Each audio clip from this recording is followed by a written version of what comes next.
Hi viewers, welcome to filmi craft. நான் உங்கள் அருண்.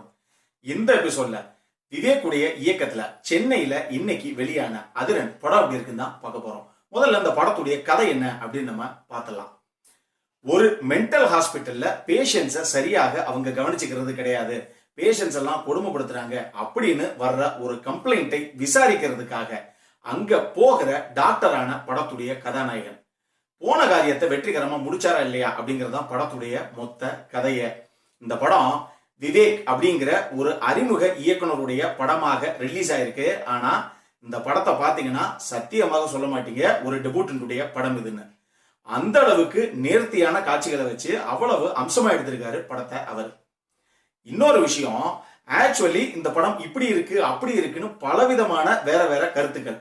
உண்மையாகவே இந்த படம் எப்படிதான் இருக்கு அப்படிங்கறத பாக்குறதுக்காக தான் இந்த படத்தை இன்னைக்கு போய் பார்த்ததே. முதல்ல படத்துடைய பாசிட்டிவ்ஸ் என்ன, நெகட்டிவ்ஸ் என்னன்னு பார்த்தலாம். படத்துடைய முதல் பாசிட்டிவ் ஃபஹத் ஃபாசிலுடைய பர்ஃபார்மன்ஸ்.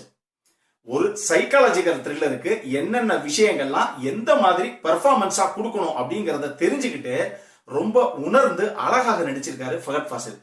ஃபஹத் ஃபாசிலை பத்தி எல்லாத்துக்குமே தெரியும். நிச்சயமாக அவர் one of the finest actors in Malayalam. அந்த அளவுக்கு அற்புதமான ஒரு நடிகர் அவரு. இந்த படத்திலையும் வெளுத்து வாங்கியிருக்காரு அவருடைய நடிப்பை.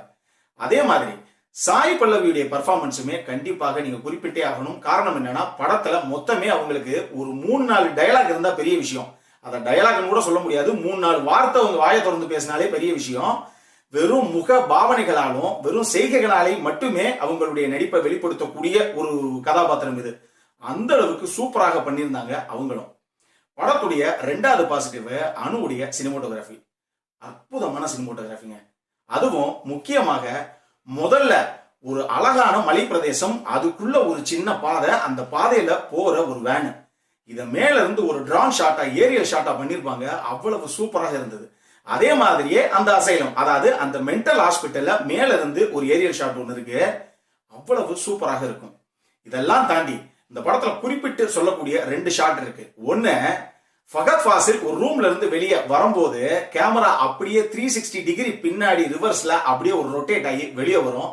அற்புதமான ஷாட் அது.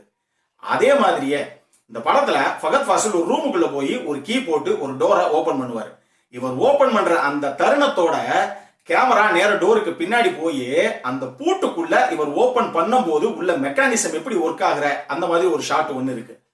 சூப்பராக இருக்கும். ஆனா உண்மை என்ன அப்படின்னா, ஹாலிவுட் படமான 1408 படத்துல ஜான் குசாக் அந்த 1408 ரூமை ஓபன் பண்ணும் போது இதே மாதிரி ஒரு ஷாட் இருக்கு. பூட்டுக்குள்ள இருக்க மெக்கானிசம் எப்படி ஒர்க் ஆகுதுன்னு டோருக்கு அந்த பக்கம் இருந்து காமிக்கிற ஒரு ஷாட். அதுல இருந்து இன்ஸ்பயர் ஆகி கூட இந்த ஷாட் அவங்க வச்சுக்கலாம். படத்துடைய மூணாவது பாசிட்டிவ் படத்துடைய மியூசிக். ஆக்சுவலி ஜெயஹரி அப்படிங்கிறவர் தான் அந்த படத்துக்கு சாங்ஸ் எல்லாம் கம்போஸ் பண்ணியிருக்காரு. நம்ம ஜிப்ரான் தான் அந்த படத்துடைய பிஜிஎம் எல்லாம் பண்ணியிருக்காரு. 2 பேருமே அவங்கவுங்க எடுத்துக்கிட்ட வேலையை அவ்வளவு அற்புதமாக பண்ணியிருக்காங்க. ஜெயகிரியை பொறுத்தளவுக்கு சாங்ஸ் எல்லாம் சான்ஸே கிடையாதுங்க. முக்கியமாக 2 பாட்டுகள். ஒன்னு, அப்பா பொண்ணுக்கு நடுவில் நடக்கிற ஒரு பாசப்பிணைப்பாக ஒரு பாட்டு ஒன்று வருது, அதுவும் அற்புதமாக இருக்கு.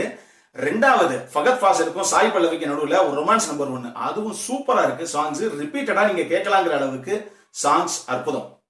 அதே மாதிரி பிஜிஎம் பொறுத்தளவுக்கு ஸ்டார்டிங்ல இருந்து எண்டிங் வரைக்கும் கிடைச்ச வாய்ப்புக்கு புகுந்து விளையாடி இருக்காரு ஜிப்ரானு. முக்கியமாக அந்த மென்டல் ஹாஸ்பிட்டலுடைய வாசல்ல போய் ஃபஹத் ஃபாசில் ஒரு கோட்டை போட்டுட்டு ஒரு ஹேட்டை வச்சுக்கிட்டு ஒரு பொட்டியை கையில வச்சுட்டு நிக்கிற ஒரு ஷாட், அந்த மென்டல் ஹாஸ்பிட்டல் எப்படி இருக்கும் அப்படிங்கறத அந்த இடத்துல பிஜிஎம்லயே மிரட்டி இருப்பாரு ஜிப்ரான். படத்துடைய அடுத்த பாசிட்டிவ் விவேக். அவர் தான் படத்துடைய டைரக்டர். சான்ஸே இல்ல. உண்மையாக நான் ஏற்கனவே சொன்ன மாதிரி இவர் ஒரு டெபியூட்டன்ட் டைரக்டர். இந்த படம் அவருடைய முதல் படம் அப்படின்னா யாரும் நம்ப மாட்டீங்க. அந்த அளவுக்கு நேர்த்தியான காட்சி அமைப்புகளால மிரட்டி இருக்காரு மனுஷன். இப்போ படத்துடைய நெகட்டிவ்ஸ் என்ன அப்படின்னு நம்ம பார்க்கலாம். இந்த படத்தை பொறுத்தளவுக்கு ஒரே ஒரு விஷயம் தாங்க எனக்கு ஒரு நெகட்டிவாக பட்டது. அது இந்த படத்துல இருக்க ஒரு சின்ன லேகிங். அதுக்கு காரணம் என்னன்னா, இந்த படம் பேசிக்கா ஒரு சைக்காலஜிக்கல் த்ரில்லர். பொதுவாக உலகத்துல பெரும்பாலான சைக்காலஜிக்கல் த்ரில்லர் படங்களை முதல்ல ஒரு 1.25 மணி நேரம் இவங்க என்னதான் சொல்ல வர்றாங்க அப்படின்னு நமக்கே புரியாம பல புதிர்களோட தான் படம் போகும். கடைசி கிளைமேக்ஸுக்கு ஒரு 5 நிமிஷம் 10 நிமிஷத்துக்கு முன்னாடி தான் அவ்வளவு முடிச்சுகளையும் கரெக்டா அவிழ்த்து ஒரு பெரிய ட்விஸ்டோட கதையவே ஓபன் பண்ணுவாங்க. நம்ம வாயடைச்சு போய் உட்கார்ந்துருப்போம். அது சைக்காலஜிக்கல் த்ரில்லருக்குனே உண்டான ஒரு விஷயம். இந்த படத்திலையும் அதே மேஜிக்கை நிகழ்த்திருக்காரு விவேக். மொத்தத்துல இந்த படம் எப்படி இருக்கு அப்படின்னு கேட்டீங்கன்னா, இந்த படம் உண்மையாகவே ஒரு அற்புதமான சைக்காலஜிக்கல் த்ரில்லர். ஆனா ஒரே ஒரு விஷயம் என்ன அப்படின்னா, இந்த படம் ஹாலிவுட்ல ரிலீஸ் ஆன ஸ்டோன் ஹெட்ஸ் அசைலம் அப்படின்னு சொல்லி ஒரு படம் இருக்கு. அந்த படத்துடைய கருவை எடுத்து தான் இவங்க நம்ம இந்தியன் ஆடியன்ஸுக்கு ஏத்த மாதிரி ஒரு சில சேஞ்சஸ், கதாபாத்திரங்கள்ல ஒரு சில வடிவமைப்புல கொஞ்சம் மாற்றம் பண்ணி இங்க எடுத்திருக்காங்க. ஆனா ஹாலிவுட் படமான அந்த படத்தை நீங்க பார்க்கலன்னா இந்த படம் நிச்சயமாக உங்களை கவரும். அந்த அளவுக்கு அற்புதமான ஒரு படம் அது. இந்த படத்துக்கு ஃபில்மி கிராஃப்ட் கொடுக்கக்கூடிய ரேட்டிங் 7.5 அவுட் ஆஃப் 10. இந்த வீடியோ பிடிச்சிருந்ததுன்னா லைக் பண்ணுங்க, ரொம்ப பிடிச்சிருந்ததுன்னா உங்க ஃப்ரெண்ட்ஸ் எல்லாத்துக்கும் ஷேர் பண்ணுங்க. உங்களுடைய கருத்துக்கள் ஏதாவது இருந்தது அப்படின்னா கீழே இருக்க கமெண்ட் செக்ஷன்ல எங்களுக்கு தெரிவிங்க. வீடியோவை க்ளோஸ் பண்றதுக்கு முன்னாடி சப்ஸ்கிரைப் பண்ணுங்க. சப்ஸ்கிரைப் பண்ணும்போது பக்கத்தில் இருக்க நோட்டிபிகேஷன் பெல் ஐக்கானையும் கிளிக் பண்ணுங்க. அப்பதான் எங்களுடைய வீடியோஸ் எல்லாம் உங்களை ஆன் டைம் வந்து சேரும். இதே மாதிரி இன்னொரு வீடியோவோட அடுத்த முறை உங்களை சந்திக்கிற வரைக்கும் it is Arun signing off. By.